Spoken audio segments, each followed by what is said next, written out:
আপনি বাস্তবতার সঙ্গে মিলান। লজ্জা নামক সম্পদ আমাদের আর নেই, আছে?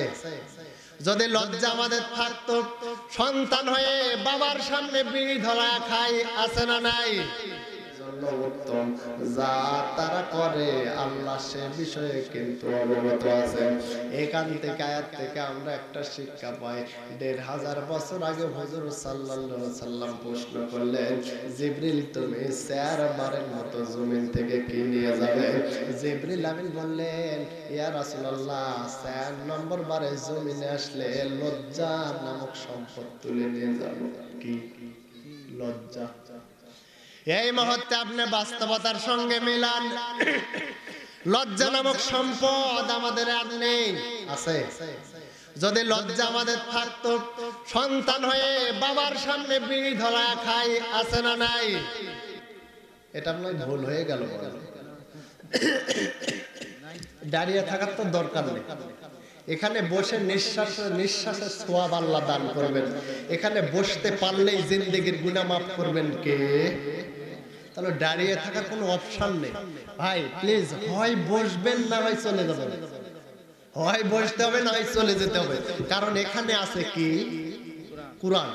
এখানে দাঁড়িয়ে থাকা মানে সম্মান, আল্লাহর কথা। এখানে যতগুলি কথা আছে, একটি কথা বিশ্বের কোনো মানুষের রচিত, সব কথাগুলি একটি একটি করে আল্লাহ পাক আমাদের উপকারের জন্য দান করেছেন। সুবহানাল্লাহ।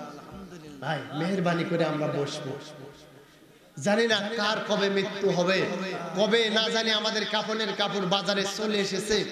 আমরা বসবো, তওবা করব, আল্লাহ আমাদের জিন্দেগির সব গুনাহ যেন মাফ করে দেয়। বলুন আমিন। এইবার আসুন, বলছিলাম লজ্জা। ৪ নম্বর বারে যে মুহূর্তে জিবরিল আমিন জমিনে আসবেন, লজ্জা নামক সম্পদ তুলে নিয়ে চলে যাবেন। এই মুহূর্তে আপনি বাড়িতে তাকিয়ে দেখুন, আপনার বাড়িতে আপনার সন্তানগুলি কেমনে চলাফেরা করেন। আপনার বাড়িতে আপনার একটা মেয়ে আছে, আপনার মেয়ে বিয়ে দেওয়ার মতো উপযুক্ত হয়ে গেছে।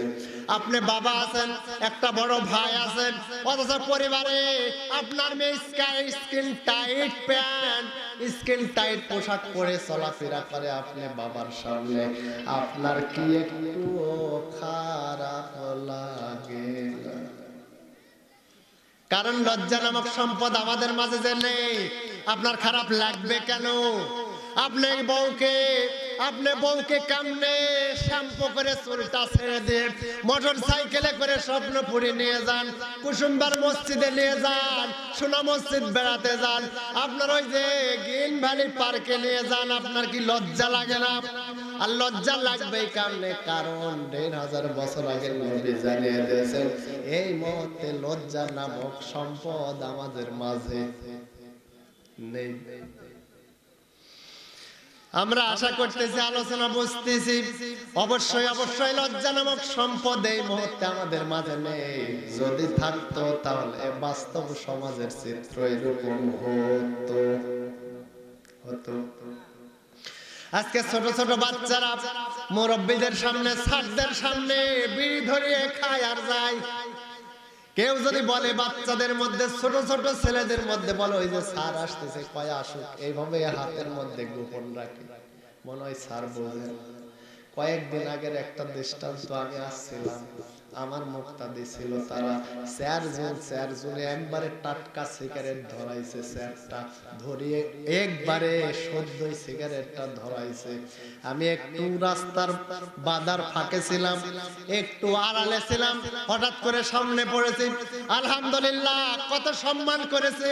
৪টা বেচারি ৪টা সিগারেটই পানিতে ফেলে দিয়েছে। সুবহানাল্লাহ বলে। ক্ষতি হয়ে গেছে মনে হয়।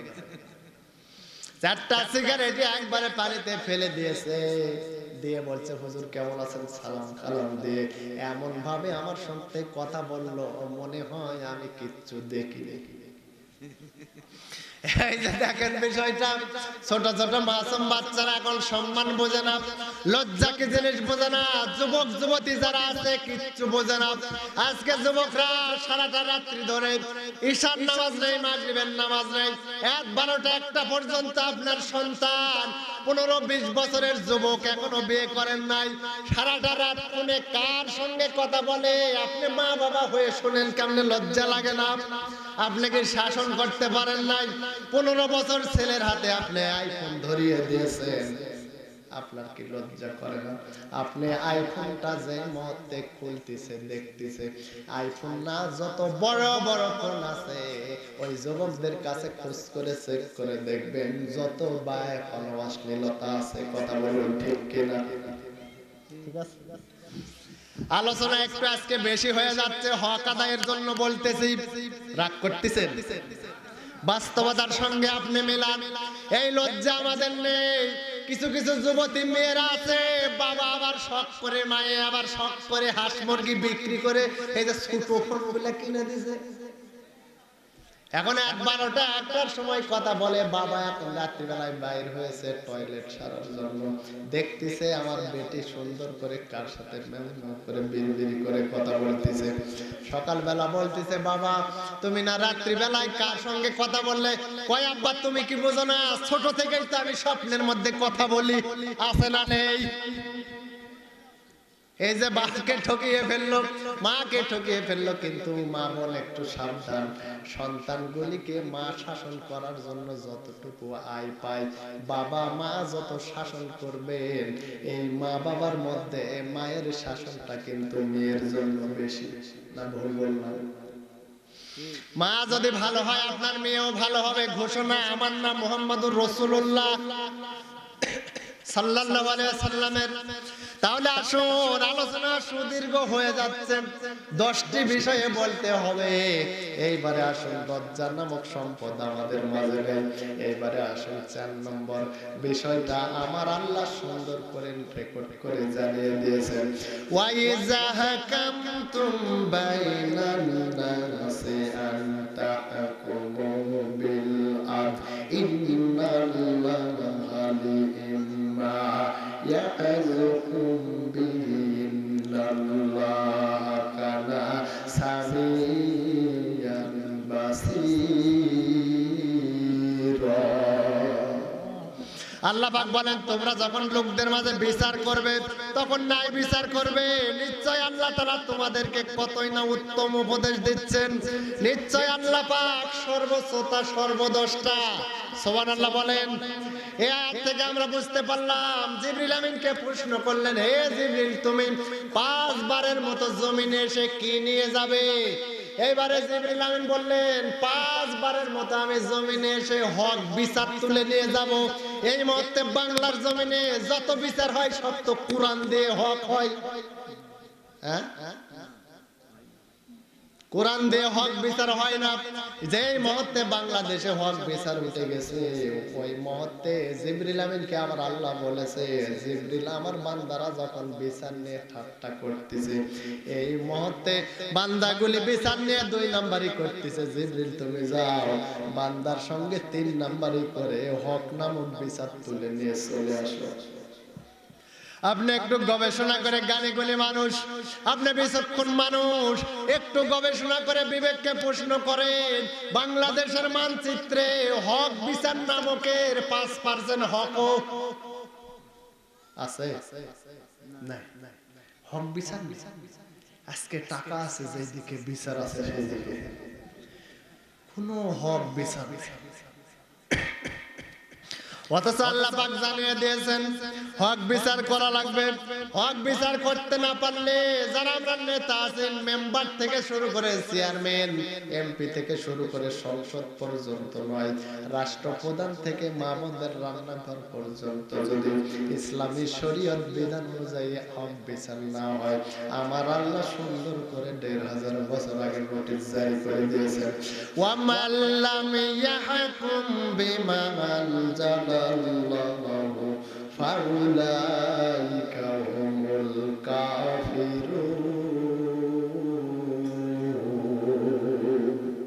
আল্লাহ পাক বলেন, আমি যা নাজিল করেছি তদনুসারে যারা বিচার ফাইসালা করে না তারা হচ্ছে কাফের। ঘোষণা আমার না আল্লাহর।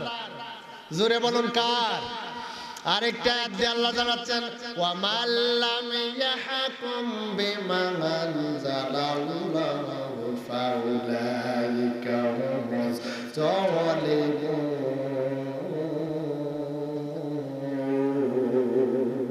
আল্লাহ পাক বলেন, আমি যা নাজিল করেছি তার অনুসারে যারা বিচার ফাইসালা করে না তারা হচ্ছে জালিম। ঘোষণা আমার না আল্লাহর। এইবারে আসুন আরেকটা আয়াত দিয়ে আল্লাহ সুন্দর করে জানিয়ে দিচ্ছেন, ওয়া মাল্লাম ইয়াহকুম বিমা আনজালাল্লাহু ফাউলাইকা হুমুল ফাসিকুন।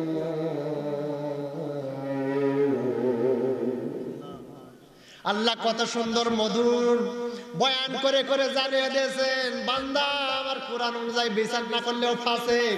1 নম্বরে কাফের, 2 নম্বরে জালিম, 3 নম্বরে ফাসিক। আপনি জ্ঞানী গুণী মানুষ বলুন তো, 3টা যে নিয়ম আল্লাহ জানিয়ে দিয়েছেন কেউ জান্নাতে যেতে পারবে? আজকের আলোচনা মনে হয় একটু কষ্টকর হয়ে যাচ্ছে, রাগ করতেছে? তাই তো দেখতেছি কালেকশন হবে, স্লিপ একবারে জমা হোক, সমস্যা নেই। 144 বেগে 44 জারি দিয়ে বেগে আমি স্লিপ পড়ে দেব, আপত্তি নেই। তবে আলোচনা একটু করি, কারণ জীবনের শেষ আলোচনাও হতে পারে। এইবার আসুন, প্রশ্ন করলেন জিবরিল আমিনকে, হে জিবরিল আমিন, 6ষ্ঠ বারের মতো 6 নম্বর বারে জমিনে তুমি আসবা। আমি ইন্তিকালের পরে 6 নম্বর বারে জমিনে এসে তুমি কি নিয়ে যাবা? কয় ইয়া রাসূলুল্লাহ, 6ম বারের মতো জমিনে আমি এসে সবর বা ধৈর্য নামক সম্পদ তুলে নিয়ে যাব। এই মুহূর্তে আপনি গবেষণা করে বিবেক দিয়ে প্রশ্ন করে দেখুন, ধৈর্য নামক সম্পদ আমাদের মাঝে নাই? আছে? নাই। ধৈর্য যেটা আমাদের প্রয়োজনে, ধৈর্যটা আমাদের নেই। অথচ মহান আল্লাহ তাআলা সুন্দর করে জানিয়ে দিচ্ছেন ধৈর্য ধারণ করতে হবে। ধৈর্য ধারণ করলে আল্লাহ তাআলা জানাচ্ছেন, ইন্নাল্লাহা মা'আস সাবিরিন। আল্লাহ পাক জানাচ্ছেন ধৈর্য ধারণকারীদের সঙ্গে আমি আল্লাহ আছি। সুবহানাল্লাহ। অথচ আমাদের ধৈর্যটা কতটুকু ধৈর্য? Example is the better. যে কোনো একটা অনুষ্ঠান, জামাতে ইসলাম, বিএনপি, আওয়ামী লীগ, 2 সাসপেন বিরিয়ানি রান্না হয়েছে, প্যাকিং হবে, প্যাকেট নিয়ে পালিয়ে যায়, একবারে ব্যাগ ভর্তি করে নিয়ে যায়, মারামারি হানাহানি। ধৈর্য আছে? নেই। শুধু এটা না, আপনি যে কোনো বিষয় আপনি দেখুন, ধৈর্য নামক সম্পদ এই মুহূর্তে আমাদের মাঝে কিন্তু নেই। ধৈর্য ধারণ করার শক্তি যদি আপনার ভিতরে না থাকে, আপনি ঈমানদার হিসাবে আল্লাহর দরবারে কবুল হতে পারবেন? ধৈর্য ধারণ করতে হবে। আর ধৈর্যশীলদের সঙ্গে থাকেন কে? তাহলে আমরা ধৈর্য ধরার চেষ্টা করব ইনশাআল্লাহ।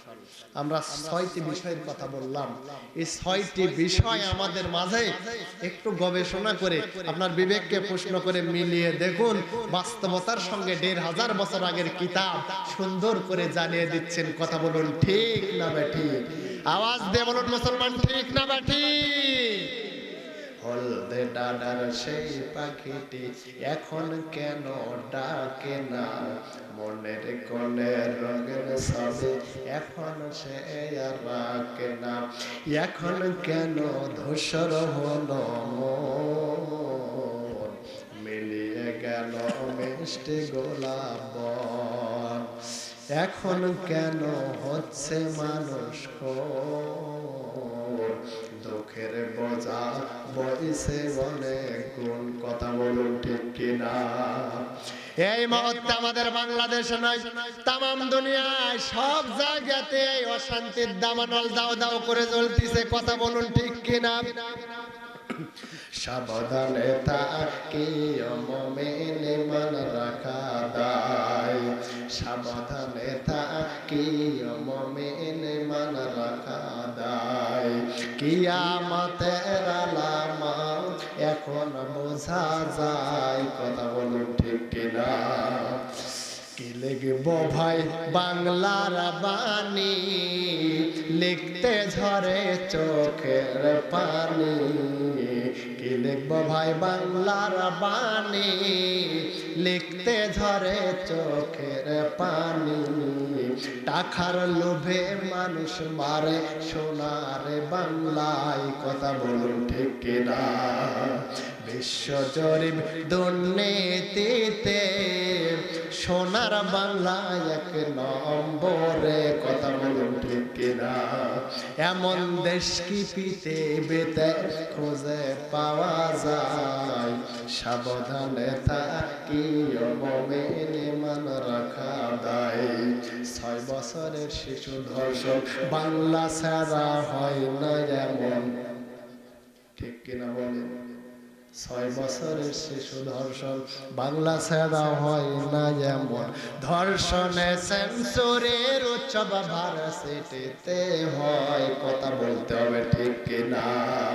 সাবধানে থাকিও মুমিন ঈমান রাখা দায়, সাবধানে থাকিও মুমিন ঈমান রাখা দায়। লিল্লাহি তাকবীর।